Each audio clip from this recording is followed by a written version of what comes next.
Hi, everyone.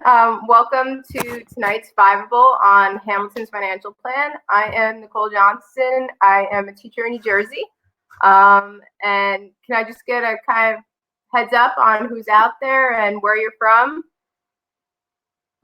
Just a little brief introductions, nothing big. Just, what state you're in. Get some conversation going here before we get started and jump into the heart of Hamilton's financial plans.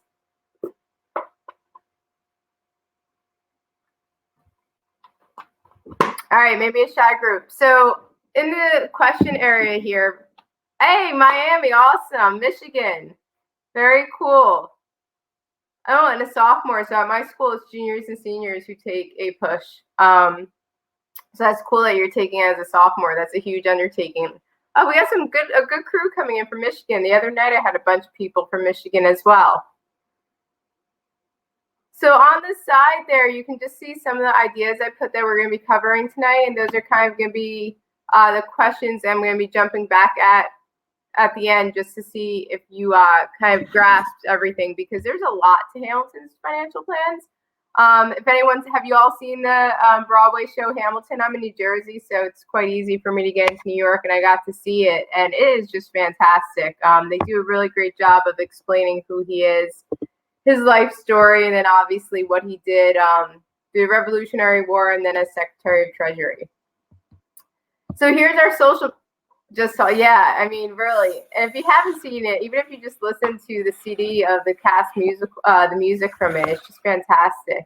Lin-Manuel Miranda was really fabulous. And if you YouTube, there's a great video of him before the play was even out, doing the first song before President Obama and his wife at a poetry slam at the White House, which was really cool. So think Fiveable, Twitter, Instagram, YouTube, please find us there. Feel free to ask questions, post about how much you love these streams. It's always great to hear from the students who are paying attention and listening to us. Oh, we got two folks from the same, school in Michigan. That's awesome. So here is just upcoming streams coming out. So putting period 4 in context, that's going to be next Wednesday night. Normally we do it Tuesday, Thursday as best as we can.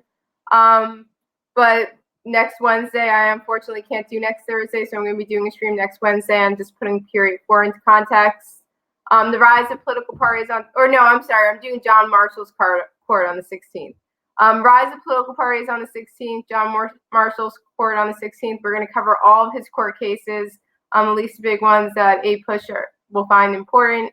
And then regionalism in the early 1800s and the War of 1812 on the 17th. So tonight, what we're going to be doing is kind of talking about how we even got here to the fact that we need Alexander Hamilton to come up with a financial plan. And we're going to break it down. We're going to first talk about who is he, who is this dude, Alexander Hamilton? And then we're going to go into the 3 parts of his financial plan. The first part is known as the report on public credit. And you're going to see there's kind of 2 parts.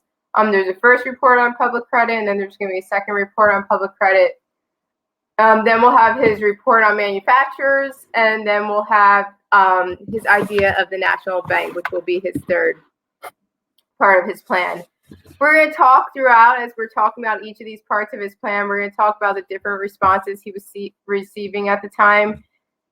When Alexander Hamilton comes out with this plan, this is where we're really going to see the development of political parties in our country, with 2 political parties of the Federalist Party and then the Democratic-Republican Party. Also know that the Democratic-Republican Party sometimes goes by Jeffersonian Republicans, sometimes it's just shortened to Republicans, but know that that all means the same party. And then we're going to talk about, did this plan work? All these ideas that he had, did they end up working out for the best of our country? So let's get started. As we go along, please, if you have any questions, just pop them in the side, and probably as I get to the end of each slide, I'll try to answer them as best as I can. So how did we get here? We win the American Revolution, right? And at first we have the Articles of Confederation. That gets thrown out. That form of government is thrown out, especially after Shays' Rebellion, right? Our government is too weak at that point in time. And that's going to then usher in the Constitution that we know and love today. And with that Constitution, we have our very first president elected. Our first president is going to be George Washington. If you go to Article 2 of the Constitution, where the executive branch gets all their power, it basically says that George Washington is able to appoint advisors or heads of the different departments of the executive branch. And since he's the first president, like, he's kind of setting a precedent in a sense by doing this. The process is he would appoint or nominate someone, and then the Senate would have to approve of that person. A majority of the Senate would have to approve. So he's the one who selects all the first cabinet members. In the beginning, we didn't have many cabinet members. Today, we have 15 different cabinet positions. But back then, when our country was so small, there was no need for that. But importantly, and the whole focus of our conversation tonight is going to be that George Washington appoints Alexander Hamilton to be his Secretary of Treasury. Now, he's known Alexander Hamilton for some time. Hamilton did serve in the American Revolution with Washington. So there is a friendship there between the two. And that's kind of how we got to Alexander Hamilton being the Secretary of Treasury.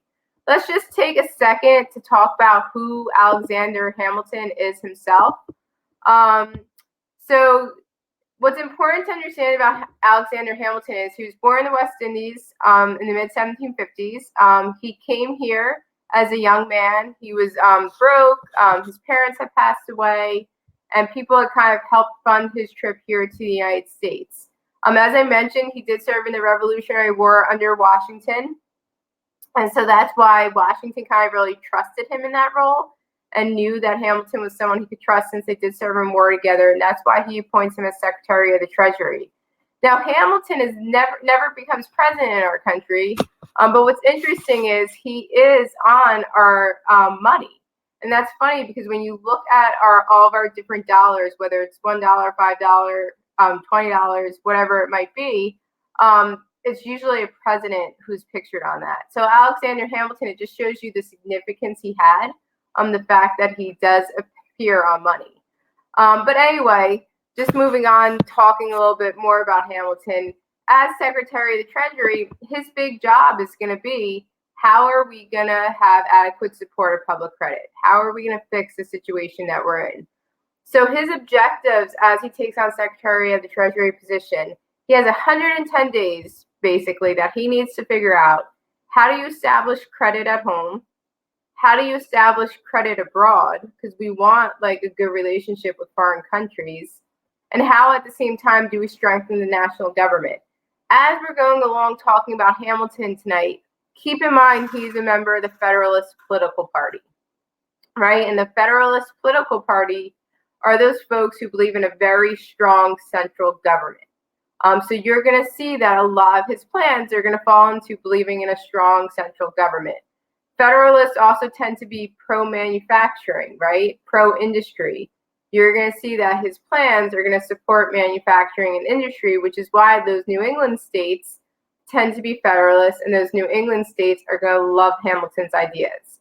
And then you're going to see there's going to be some differences with the Southern states who are going to be more pro-farming, that are going to take issue with a lot of his ideas. And just like we saw at the Constitutional Convention, we're going to have lots of compromises along the way to get Hamilton's plans passed. So let's jump right into these plans that Hamilton set up. So his first report is known as the Report on Public Credit. And what Hamilton, he had a couple different things. Remember, I mentioned in the beginning, there's a first report on public credit, and then there's going to be a second report on public credit. The biggest problem facing our government at this point in time was our debt that we were in.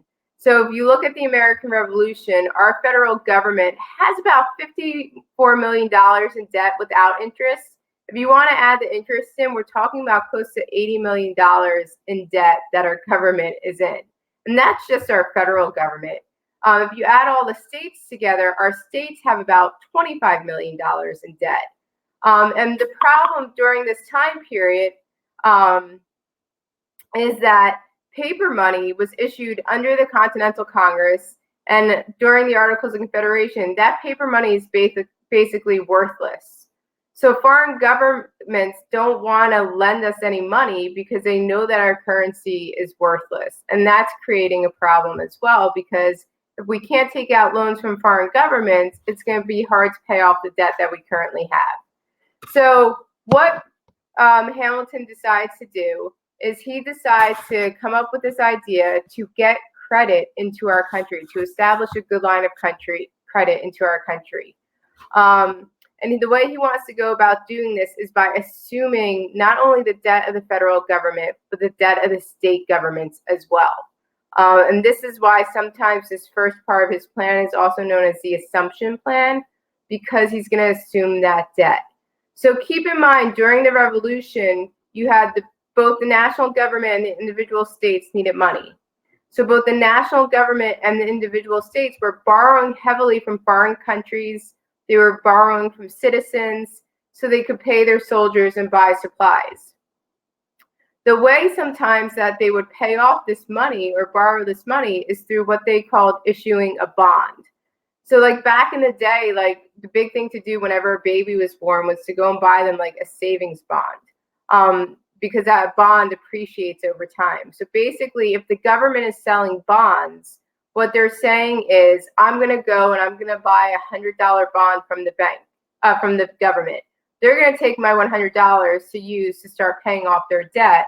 But when I go years later to turn in that bond that I only paid $100 for, it's supposed to be collecting interest along the way that maybe I'm going to get back $150 for that bond, whatever it might be. But basically, a bond is a certificate that promises to repay whatever the money was loaned plus interest. And then when you purchase that bond, there's a specific date that you can go back to collect that money and interest that you've earned. So what Hamilton wants to do is he proposes that the government assumes the entire debt of the federal government, the entire debt of the states, and he wants the government to repay both federal and state debts through issuing bonds. So he wants the government to buy up all the bonds that were issued before this point in time, before 1789. He then planned to issue new bonds to pay off those old debts. And then as the economy improved, the idea would be that the government would then be able to pay off the new bonds. So we take in all the old debt, we paid off by selling new bonds. But now that we've sold new bonds, right, we have X amount of debt. But through these other plans that he's going to have, he plans over time that we're going to end up paying off this debt. James Madison, Thomas Jefferson, they're completely against this. Madison basically says Hamilton's plan would reward speculators. And this was a big concern that people had who were opposed to Hamilton's plan. A speculator is someone who kind of invests in a risky venture in the hope of making a large profit. So what was happening during the revolution when the government had issued these bonds to citizens, many of the bondholders became desperate, and it was going to be 10 years before they could turn in that bond to the federal government, but they needed money now. They needed to collect on that bond now. So what they would do is they would sell it to speculators and usually sell it at a cheaper price than it was actually worth. And then the speculator would get to hold on to it and collect the bigger sum of money when they waited to the full length of the life of the bond. And so Madison is concerned that because all these speculators have bought up a bunch of bonds from people who needed the money right away, that these speculators would become very wealthy off of Hamilton's plans. And so that's why one of the main reasons that you see Madison and Jefferson come out so against this. Hamilton says, you know what? There's a good chance that, yeah, the speculators are going to end up making a good deal of money off of this. But it's important for us to repay our debt in full. If we don't repay our debt in full, no investor is ever going to want to do business with the American government. And for the American government's economy to grow and to function, we need investors within our country, and we're going to need foreign investors to make our economy grow. Because the support of investors is basically crucial to building an economy. So that was one issue, the issue of speculators. Then you had southern states, so like a lot of states like Maryland, North Carolina, Virginia, they had already paid off their debts. So now they're concerned because they're like, why is our federal government going to assume the debts of all the New England states? We've paid off our debts, but now technically, because our federal government is assuming all that debt, we're now in Maryland going to be stuck with the debt from Massachusetts and the debt from New Jersey, and New York, and how is that fair to us in the South when we've actually paid off all of our state debt? So those southern states really saw no reason why they should be taxed by the federal government to pay off the debts of other states. So Hamilton's critics again claimed that speculators are making these enormous amounts of money. These states are getting ripped off. They've paid off their debt. None of this is fair. And for 6 months, they actually debated just this first part of his plan in Congress. And it was James Madison, Thomas Jefferson who are going against Hamilton, going back and forth. And finally, a compromise comes about. Thomas Jefferson, it's very important for him for our state capital to be located in the South. And so the compromise is that they're going to be willing to allow this plan to pass as long as the new capital will be located in the South. And that's where Washington, D.C. comes from. So in exchange for Southern votes, Hamilton is now promising to support the national capital, and it's going to be carved out of a piece of Virginia and carved out of a piece of Maryland to form the District of Columbia, or Washington, D.C., as we know today. And so that was the compromise in order to get this plan passed, that they needed to have D.C. in the South. So we're going to see Hamilton's debt program does get passed. It's a remarkable success. It kind of shows the fact, it proves the fact that Americans are willing to repay their debts. And that's going to make our American government and our American economy much more attractive to investors. And we're going to see European countries begin to invest heavily into our country. And we're going to see during that 1790s, our economy is soaring. And a big part of it is this debt plan. Questions about the debt plan before we kind of move on. I'm just going to go to the next slide here. And this kind of just shows you everything I said as far as why the southern states disagreed with it. Again, going with the fact that they had paid off most of their debt and then the compromise that was reached. But I'll give you a second in case you might have any questions, but if not, then I'll just jump into the next part.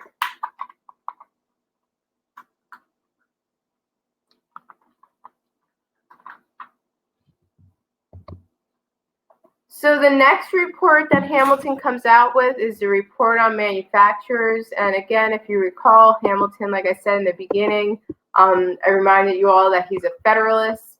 So he's going to do things in a sense that will end up helping the industry in our country. And again, that's mostly in the New England area, and not so much we're going to see it really knocked down in the southern area. So Alexander Hamilton, with this part of it, he wants to support high tariffs. A tariff is a tax that is placed on imports. The reason he wants to do this is because if you tax goods coming into our country, it's going to make those goods more expensive. And we're just starting out with industry in our country. So right now, our goods we're making here are a little bit more expensive just because we're not up with the times.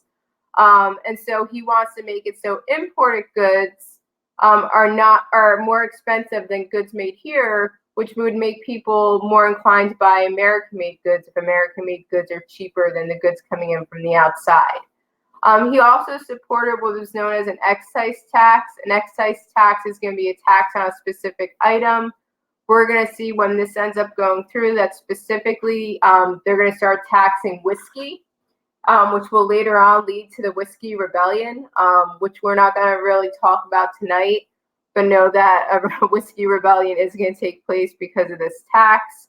The whole idea of both of these taxes, the import taxes, and then also that excise tax, is to raise revenue to pay off the debt, right?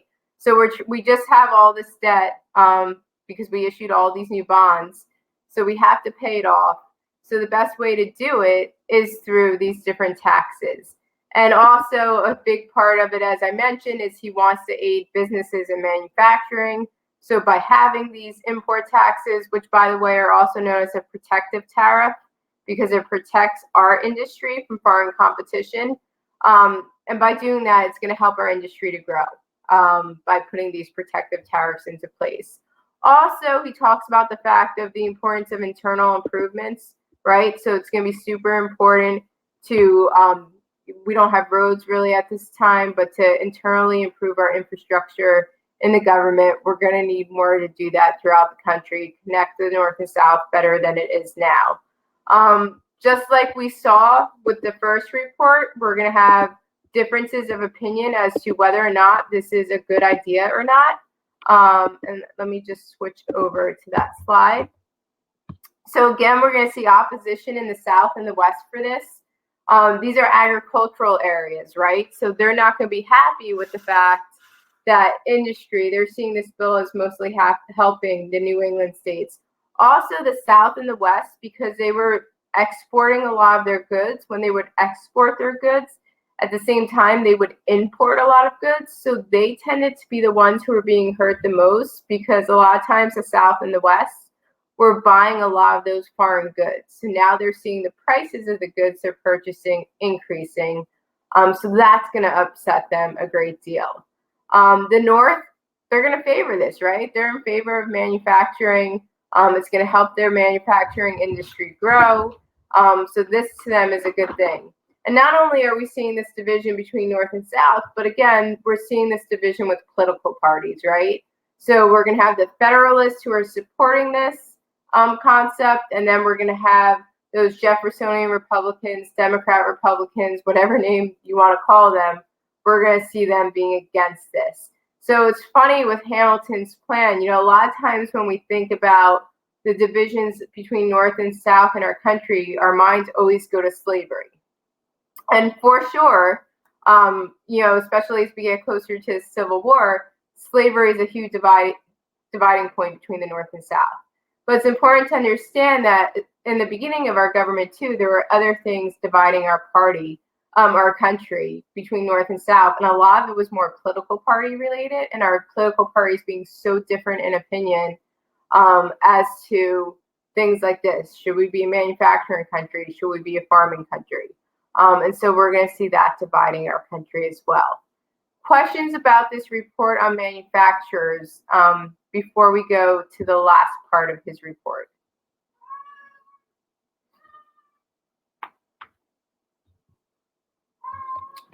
Okay, so the last part, and probably the most controversial, is going to be his concept of the national bank.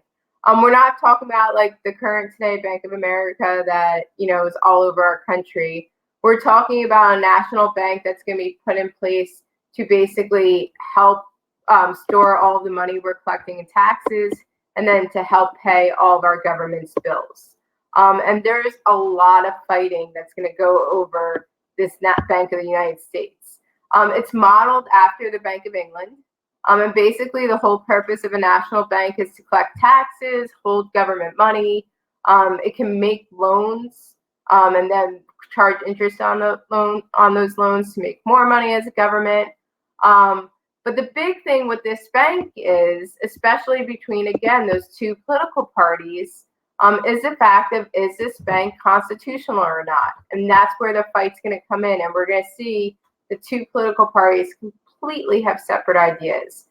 So the Jeffersonian Republicans, which again are known as the Democratic-Republicans, they're going to say, show me where in the Constitution. Like, let's pull out the Constitution that we just wrote. We all know. Can we go back to slide 11? Yeah. Is this slide 11? I'm sorry, I don't have it's not showing me the numbers as I do it. Or do you need to go back another one? Do you have a question about this slide that I can help you with?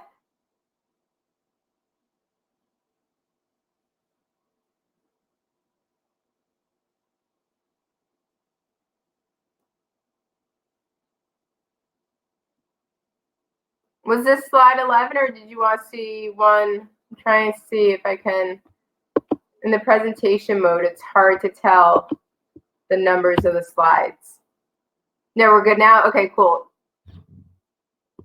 All right, so this is going to be the debate over this national bank. So your Jeffersonian Republicans, Democratic Republicans, whatever it is you want to call them, they're like, let's look at this Constitution, pull it out, show me where in the Constitution it says that Congress has the power to create a bank. Keep in mind that the Jeffersonian Republicans are very much strict constitutionalists. meaning they're like literally looking at the Constitution and following it word for word. They don't see any room for growth or expansion. They're reading it word for word. The Jeffersonian Republicans, they also from the beginning were very concerned about strong central government. That really freaked them out. They wanted to see states have a little bit more power. They still have a little PTSD from Britain. So the fear of a strong central government was high. And so they felt as though adding a national bank would actually grow the power of our federal government, which scared them. And they also felt as though it'd be the wealthy emerging class who would benefit at the expense of the farmer. And keep in mind, again, that the Jeffersonian Republicans are huge on this idea of an agrarian lifestyle and really see farming as being super important. And they think the farmer is going to get hurt by this national bank. The opposite end, the Federalists, which again are Hamilton, so he's the one coming up with this plan. He's like, no, it's totally constitutional, this plan. Look at the necessary and proper clause in Article 1. So Article 1 of the Constitution, which grants powers to the legislative branch, has what's known as a necessary and proper clause. It also has the nickname of this clause is the elastic clause, but basically it says that Congress can make any law that's necessary and proper for them to fulfill their duties. So in this situation, he's saying it's necessary and proper for us to create a bank to fulfill our fiscal duties of taxation, paying government bills. And so he introduces this idea of implied powers, which means that maybe the Constitution isn't specifically saying we can create a bank, but it's implied due to the necessary and proper clause that we can create a bank. Northern merchants are in favor of this just because they would benefit from a stabilized currency. And part of the national bank is the whole idea of they would also be the ones creating a currency and making sure they're not printing too much money at once, that there's not inflation, that there's not deflation taking place. And so that's why you'll see those Federalists who tend to come from the New England states really being like, this is a super great idea. We should totally do this. And so there's a lot of fighting that's going to go back and forth on this whole idea of the national bank. And in the end, we see in 1791 that Congress will pass a bill creating a national bank. The national bank in the beginning is created for a term of 20 years. President Washington will sign off on this because any law that's passed by Congress, the president does need to sign off on. And President Washington was torn about what to do. He did take into consideration the bank's constitutionality, and he kind of reluctantly signed it because he really thought the bank was necessary for the well-being of our country. He even himself questioned whether or not it was constitutional. Keep in mind, as I'm saying, he signed this. Washington didn't belong to a political party, so that's just important to understand. A lot of people like to say he was a Federalist because he tended to go along with a lot of Alexander Hamilton's ideas, but he's not a Federalist. So anyway, the bank will go into effect. The bank will be around for some time. It's interesting, Thomas Jefferson, who was so against this bank, we'll see he ends up becoming president in the election of 1800. And he does away with a lot of Federalist policies, but the one policy he's going to end up keeping of the Federalists is the Bank of the United States. So it's just kind of funny that he does that. We will see at one point in time, though, the Bank of the United States, its charter will go out. And then there'll be a second Bank of the United States, which causes a huge headache for Andrew Jackson, who kind of just emotionally, mentally comes undone over that. So that's something for you all to look forward to as you get into period 4 of AP US history. Questions about the National Bank?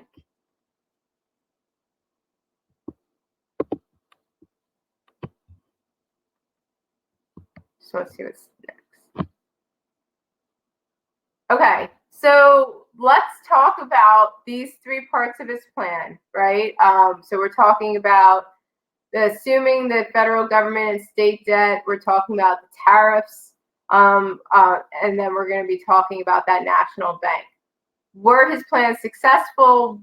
Did they fail? What were the overall impacts of his plans? And so we're going to say for the most part, his plans were like pretty successful. He helped get our economy off the ground. And that's really, really impressive that he was able to do that.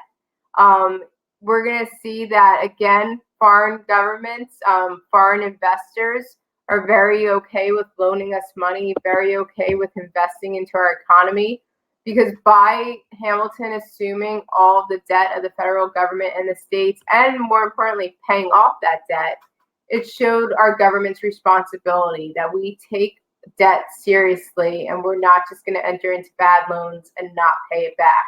So it's funny, you're going to see there's actually a point in American history where we have a surplus in our budget. Again, I live close to New York, so whenever I go through New York, there's that debt clock that you can see that's constantly going up as to how much debt our government is in, and you can Google it too, and you can see that debt clock constantly going up. So it's funny that at one point in time, and a lot of it has to do with Hamilton's kind of laying a foundation for our economy. At one point in time, we were in a surplus when it comes to money. Again, we're going to see European investment pour in. People are going to feel confident about investing in our businesses, investing in our government. The bank, it does get established. Conflicts moving forward, as I kind of alluded to. Mostly this is going to come with Andrew Jackson, and we're going to see that he makes some shady decisions when it comes to the Second Bank of the United States. And that's going to be interesting as to what it's going to do to our economy. And so it's also a good setup when he does what he does in the future, when we get into the 1830s. It's a good setup to show just how important the Bank of the United States was to holding our government and our economy together. And then probably one of the most important, and you probably wouldn't even think of it, things that come out of all of Hamilton's plan are the emergence of these two political parties. The fact that we have two political parties that are just completely opposed to each other in every way, and that's the Federalists and those Jeffersonian Republicans. One is a strict interpretation of the Constitution, one is a loose interpretation, one is pro-manufacturing, one is pro-farmers. One is going to support high tariffs, one is not going to support high tariffs. And so it's funny that one of the things we really see come out of this will be those political parties, and then the fighting that those political parties will cause as we kind of move into the future, and then the changing of those political parties today, because we don't have either of these political parties still around today. And so that'll be interesting to see as kind of time progresses and all of that happens. Any questions about anything that we covered before I start kind of asking you all some questions just to check for understanding?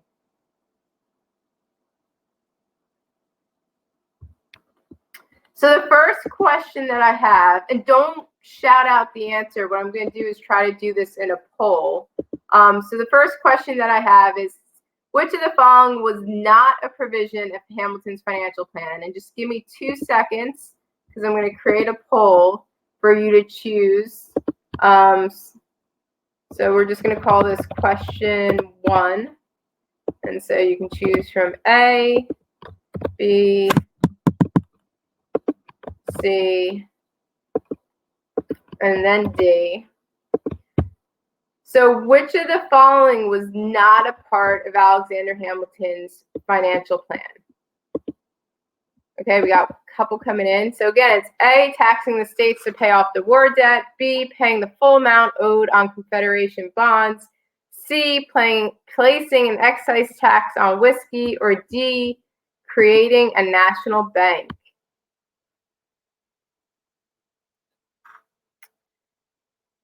All right, so we're going back and forth between B and C.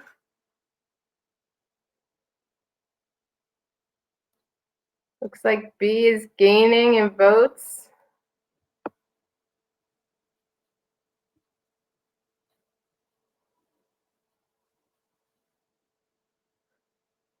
It's funny to watch it. It looks like some of you keep going back and forth between changing your answers. This is a tricky one.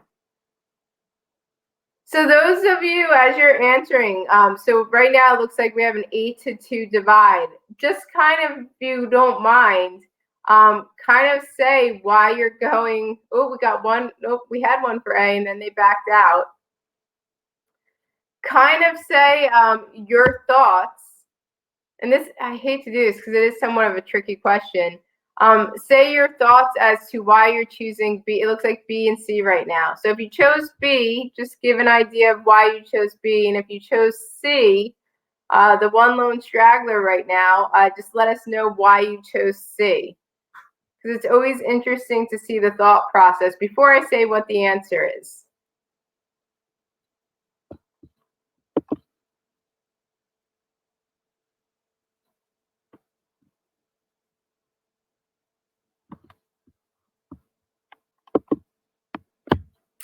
Anyone want to share their thoughts on why they're choosing B or C?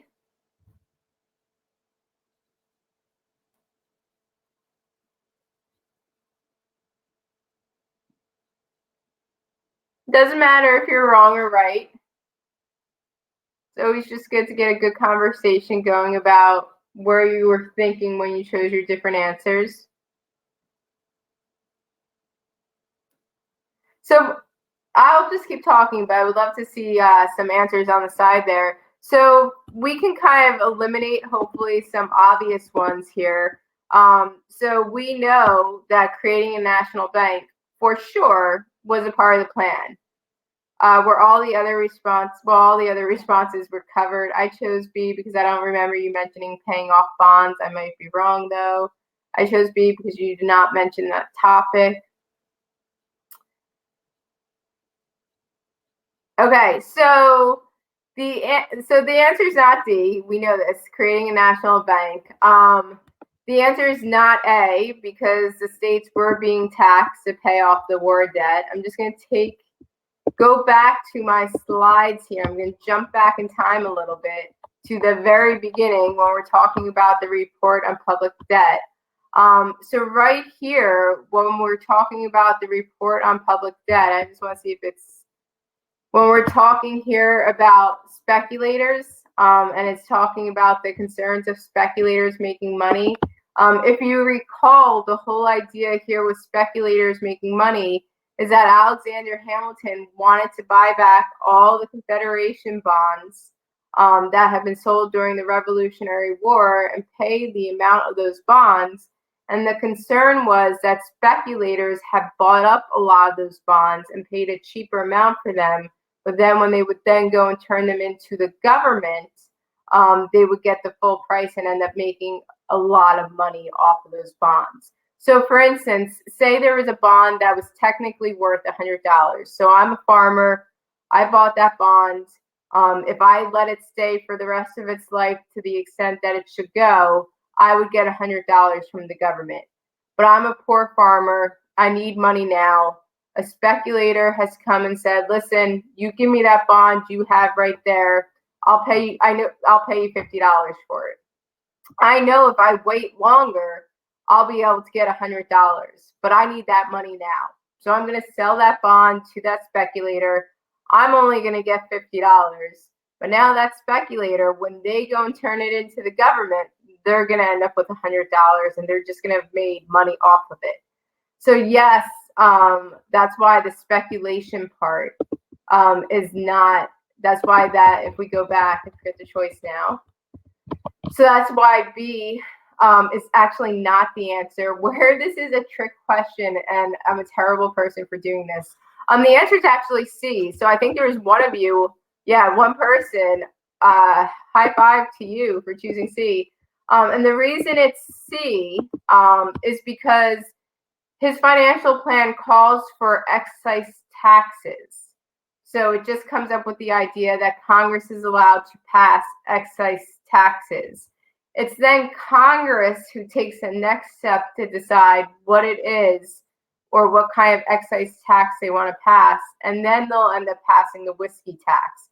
But if you're looking at his specific plan, he doesn't mention whiskey. I threw it out there that, there was going to be an excise tax known as a whiskey tax because of the whiskey rebellion that will come, but his plan specifically itself just uses the words excise tax. So that was terrible to me. That was somewhat of a trick question. I'm a bad person for doing it. But at the same time, on the APUSH exam, they do try to get you at different times with one word here or one word there. So he does affect the tax indirectly, yes, but it was not directly the whiskey tax itself was not directly a part of his financial plan. But yes, indirectly, for sure, he is impacting that whiskey tax from being created. It is why it is created in the long run. So yeah, that was a terrible question for me to do. Let's just go back to some of the questions I had kind of posed in the very beginning that I had typed before the stream actually began. So what was the big problem Hamilton faced when he first took office as Secretary of Treasury? What was the big thing he needed to figure out? What was a huge issue impacting our country? You could probably state it in one word if you wanted to. Debt. Yeah, thank you. Debt is the problem, right? We were close to $80 million in debt, and he needed to get us out of that debt. And then also the $25 million that's going to be coming from the state government. So over $100 million, he needs to figure out a way to get us out of that debt. And then he had 3 plans, basically, to come up with how to pay off that debt or how to get us out of debt. Yep, very good, Isabel. Definitely financial debt. So what were those plans? And you don't have to get into the nitty gritty of it. For instance, I could just say National Bank. That was one of his plans, right? What were some of his other plans that he came up with? So not National Bank, since I just threw that out there. But what are some of his other plans that he came up with? Public credit, yeah, good. So by taking the state debt, assuming that, and then also taking into account the federal debt and establishing good credit by paying it off, which when you all get older, and having good credit abroad, this is going to make a lot more sense when you all get older. For instance, I'm in the process of trying to buy a house. And so my credit needs to be really good so I can get a low interest rate on my mortgage. And because I've always paid off my credit card bill and my different other, debt, so to speak, my college loans, because I always paid off everything on time, I have good credit that mortgage companies want to give me a loan. And it's the same concept here with Alexander Hamilton. He wanted to pay off our country's debt so that other foreign investors or other business investors would want to work with our government. So we have debt, we have credit, we have the National Bank, and then there was one other key part from his second plan that he wanted to do that the South and the West didn't like. So the assumption plan is all part of the whole credit idea. This goes back to the South and the West didn't like this. The North liked it. This was going to help industry in our country. It was put in place to actually protect industry in our country. The report on manufacturers, yeah, very good. So the whole idea of a protective tariff, right? So putting a tax on imports into this country, putting a tax on all foreign goods coming into this country to make those foreign products more expensive so that people will be more inclined to purchase American-made goods because the American-made goods will be cheaper because they wouldn't have that tax on them. Only those foreign goods were getting that tax. So that's another important part of the plan because by making money there, again, you can pay off the debt or you could also use it to improve the infrastructure of our country. What was the big issue that the Jeffersonian Republicans had with the National Bank? Why didn't they like the National Bank or the idea of the National Bank?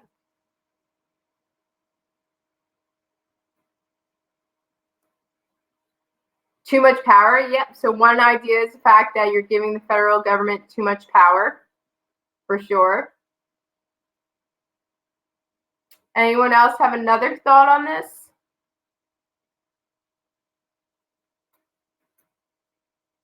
Not said, yeah, remember those Jeffersonian Republicans, strict constitutionalists. So for them, they're like, reading the Constitution, don't see the word bank mentioned anywhere, right? So there are people who were very literal in their reading of that Constitution. So that was a huge reason that they were against it. And it would benefit, yeah, the wealthy and the merchant class at the expense of the farmers. Awesome. Yeah, very true. And remember, those Jeffersonian Republicans, they want that agrarian nation. They're big on that. So that's another reason why they're going to be upset.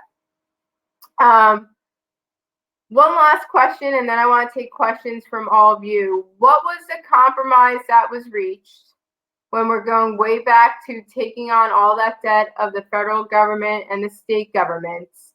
What was the compromise that Madison and Jefferson reached with Hamilton? Because remember, in the beginning, they didn't want to pay all the state debt. But what did they accept? Or what did they ask for that we now currently have today in our country? A location that settled that fight that was taking place. Yeah, so the capital will be moved down south to Washington, D.C. And so has everyone had a chance to get to Washington, D.C. before? So Washington, D.C. is very unique in that it's basically carved out of Virginia and Maryland. So it doesn't belong to any state. That's why it's known as the District of Columbia, because nobody wanted our nation's capital to be located in a state, because then the fear would be, like if it's located in a specific state, that state might have more power. So that's why it's known as the District of Columbia, just because of the fact that it's like snuggled right in there between Virginia and Maryland on the Potomac River. If you ever get the chance to go, it is quite beautiful. I went to college down in D.C. It's quite beautiful to be down there and kind of see all of the history that surrounds the Washington, D.C. area.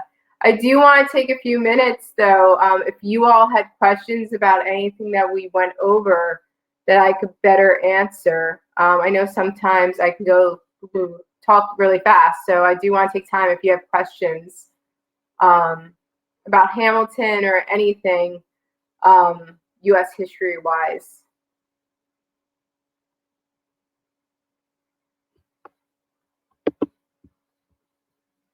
I'm still confused as to why the report on manufacturers can make money. All right, very good question. So the report on manufacturers is adding a tax to import. Okay, good. I'm glad both of you asked it then. So the report on manufacturers is calling for a tariff, right? So say, for instance, I am a company from Britain, and I am shipping, let's say tea, right? Because tea was so important. So I'm shipping tea here to the United States.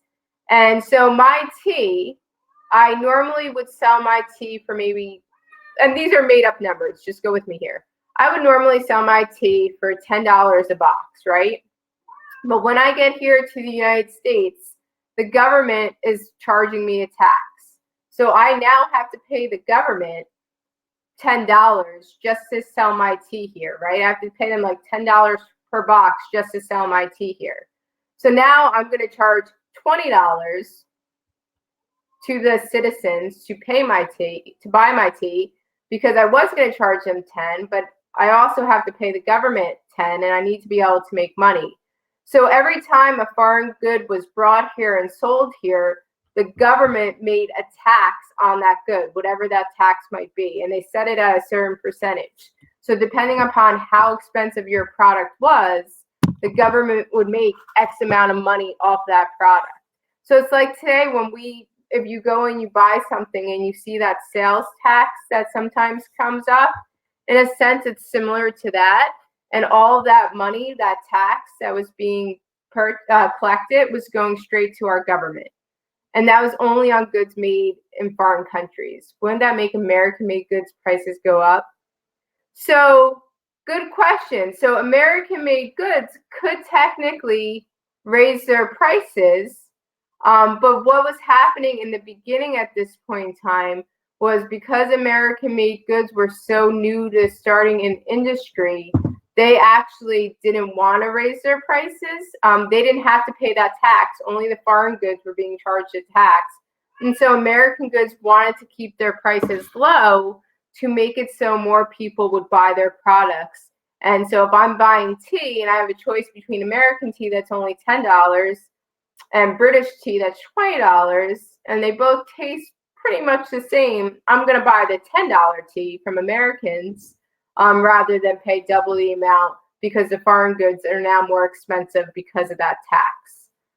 So the whole idea was to kind of encourage people to buy more American-made goods. Nowadays, Carter, the point you brought up is the fact that we would probably see companies, if one company has high price, we might see another company raise their price, just for the competition part of it, to make money. But back in this time period, you didn't necessarily see that, especially because most of the manufacturing was in the New England, and they just wanted to get their economy started. And so the best way to do that is to keep your prices low so more people are buying your goods. Obviously, you still need to set them at a place where you're going to make a profit, right? You can't put them so low that you're not making a profit. But they were able to still keep them low in comparison to the foreign goods because of the high tariff, that high tax that was placed on those goods. Does that make a little bit more sense as to where the government was making money off of it as far as collecting that tax, and then why those New England states where the manufacturing was occurring would keep the prices low to encourage more people buying those American-made goods? And if it doesn't make sense, can you explain the necessary and proper clause? Yeah, for sure. Wait, so the taxes applied to from foreign goods, so they would gain more money. So I'm going to get to the necessary and proper clause in 1 second. Let me just stick with what we were just talking about before switching over. So the taxes applied to manufactured goods from foreign countries. Yeah, so any foreign country sending goods here, those businesses are paying a tax to our government. So our government's collecting money from any foreign business that is sending a good here. Because those companies are now paying that tax, those foreign companies need to raise the price of their goods here in America so that they're making a profit, right? And so by the foreign companies now raising their prices, American goods, because they're not paying that tax, they don't have that tariff put on them, American goods are now cheaper. And so it's encouraging people to buy American goods because they're cheaper. If you think about it, a lot of times today, we tend to buy a lot of foreign bought goods today because they're cheaper, right? A lot of countries, because they don't have the same labor laws that we have, they don't have to treat their employees as well. They can make their products costing less money, and so they can sell them to us for pretty cheap. So people want to buy what's ever cheaper. So by placing a high tariff on foreign goods, it's going to make foreign goods more expensive when they're sold in this country, and it's going to make American goods cheaper because American goods aren't going to have that same tax. Does that help, Isabella, as far as answering that?